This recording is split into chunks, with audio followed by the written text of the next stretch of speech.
नमस्कार मैत्रिणींनो.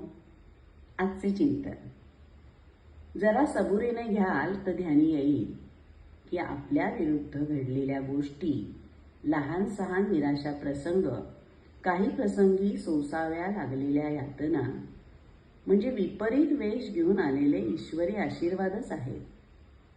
या दृष्टीने पाहता आपल्या या भूलोकींचा संचार म्हणजे स्वर्गातीलच विहार ठरेल. दुसऱ्याच्या स्वभावामुळे सोसाव्या लागणाऱ्या कोपरखळ्या, अरुंद जागी अडवून जगाने दिलेले निंदेचे व संकटाचे तडाखे, प्रकृतीचे आपणाविरुद्ध बंड, अनारोग्य, दिवसाकाठी घडणारे लहान सहान अपघात यांना आपल्या जीवनात स्थान आहे हे ध्यानी येताच आपण निश्चल शांती मिळवण्याचा प्रयत्न करतो व आपल्या अंतःकरणास विश्रांती सुख लाभते. जीवन म्हणजे चढणीवरून सुळक्यावर पोहोचणारा प्रवास नाही हे अनुभवास येते. सर्वत्र ईशप्रेम बहरलेले दिसते.